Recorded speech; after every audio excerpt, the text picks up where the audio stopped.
திரியேக கடவுளின் நாமத்தினால் நம் அனைவருக்கும் கிருபையும் சமாதானம் உண்டாவதாக. ஆமீன். இந்த ஆசீர்வாதமான ஜெப தியான வேலையில வந்திருக்கிறவங்களை கடவுள் ஆசீர்வதிப்பாராக. மதுரமான சந்தோஷம். இஸ்ரேல் மக்கள் எகிப்திலிருந்து விடுதலை பெற்று வருகிறார்கள். அவர்கள் எகிப்தை விட்டு புறப்பட்டு செல்லும் போது அவர்களுக்கு முன்பாக செங்கடல் வருகிறது. அப்பொழுது மோசே கடவுளை நோக்கி ஜெபிக்கிறான். அப்பொழுது மோசே ஜெபித்து விட்டு கடவுள் சொல்ல பிரகாரமாக அந்த கோலை செங்கல் மீது அடித்த பொழுது அந்த செங்கல் இரண்டாக பிரிகிறது. அதன் வழியாக இஸ்ரேல் மக்கள் கடந்து செல்கிறார்கள்.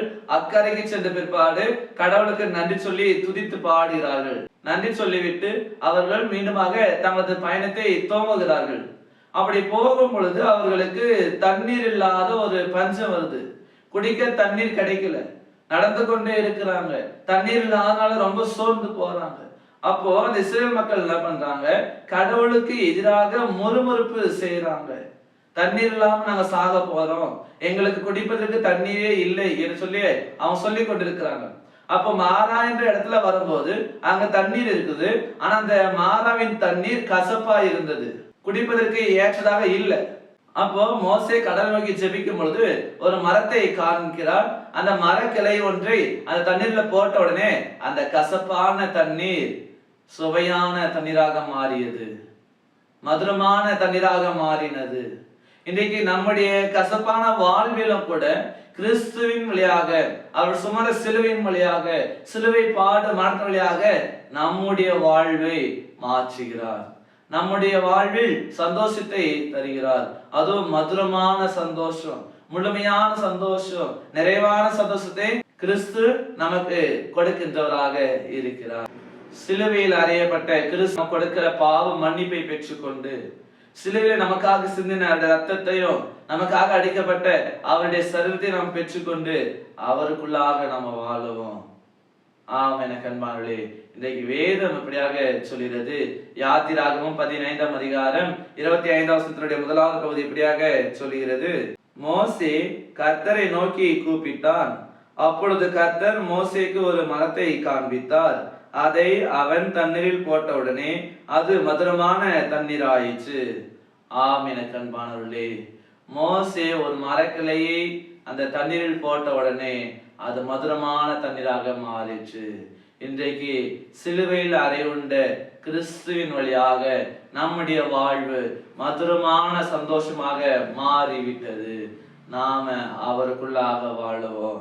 கடவுள் தமது குமாரனாகிய கிறிஸ்துவின் வழியாக நமக்கு சந்தோஷமான மகிழ்வான ஒரு வாழ்வை கொடுக்கிறார். இந்த உபவாச நாட்களில் நமக்குள்ளாக இருக்கிற எல்லா கசப்பு, எல்லா பாவங்கள் எல்லாவற்றையும் நம்ம விட்டு விடுவோம். கிறிஸ்துவின் வழியாக அவர் கொடுக்கிற மன்னிப்பை பெற்றுக்கொண்டு மதுரமான வாழ்வை வாழுவோம். கடவுள் நம்மை நடத்துவார். ஆமீன். எல்லாவற்றுக்கும் மேலான தெய்வீக சமாதானம் உங்கள் இருதயங்களையும் சிந்தனைகளையும் கிறிஸ்து இயேசுக்குள் காத்துக் கொள்வாராக. ஆமீன். யாவர் கண்களை மூடி நாம் ஜெபிப்போம். நேற்றும் இன்றும் என்றும் மாறாத பரலோக பிதாவே, இந்த ஆசீர்வாதமும் சந்தோஷமான இந்த தியான வேலைக்காக நாங்கள் நன்றி படைக்கிறோம். ஆம், மாறாவின் தண்ணீரை மதுரமாக தண்ணீராக நீர் மாற்றினீர். அதே போல இன்றைக்கு நீர் எங்களுடைய வாழ்வில் கூட மதுரமான சந்தோஷத்தால நீர் நிலைநகட்டுகிறீர். அதற்காக நாங்கள் நன்றி படைக்கிறோம். இனி வரக்கூடிய காலங்களில் நாங்கள் உம்முடைய பிள்ளைகளாக உமக்குள்ளாக மதுரமான நிலையான சந்தோஷமான ஒரு வாழ்வை வாழ்வதற்கு நீதாமுடைய தூய் ஆவியினாலே எங்களை பலப்படுத்த வேண்டுமாய் கூட நாங்கள் ஜெபிக்கிறோம். என்னுடைய வாழ்வில் இருக்கிற கசப்புகள், பாவங்கள் எல்லாவற்றும் நீதாமே அகற்றும்படியாக பரிசுத்தமான வாழ்வை எங்களுக்கு கொடுக்க வேண்டுமா கூட நாங்கள் வேண்டி நிற்கிறோம். இந்த நாளை நாங்களுடைய கரத்துல ஒப்புவிக்கிறோம். ஏற்று தேற்றிக்கொள்ளும், நீ நடத்தியுள்ள வேணும் நாங்கள் ஜெபிக்கிறோம். என்னுடைய பயணங்கள், வேலைகள் எல்லாவற்றையும் இறைவன் பாதுகாத்துக் கொள்ளும். நீதாமே எங்கள் எல்லாருக்கும் நிறைவான ஆசீர்வாதமான சந்தோஷத்தை நீ கொடுத்து எங்கள் நடத்தியுள்ள வேணும் கூட நாங்கள் வேண்டி நிற்கிறோம். படிக்கிற பிள்ளைகளுக்காக நாங்கள் வேண்டி நிற்கிறோம். நீதாமே பிள்ளைகளுக்கு நல்ல இருக்கிற வாழ்வை அமைத்தர வேணும் நாங்கள் ஜெபிக்கிறோம். வேலை இல்லாமல் வேலை தேடிக்கொண்டிருக்கிற ஒவ்வொருக்காக ஜெபிக்கிறோம். ஏற்ற வேலையில கொடுத்து வாழ்வை நிறைவாக்க வேண்டும் வேண்டி நிற்கிறோம். இன்றைக்கு எத்தனையோ குடும்பங்களில் பிரச்சனைகள், போராட்டம் அதிகமாக இருக்கிறது.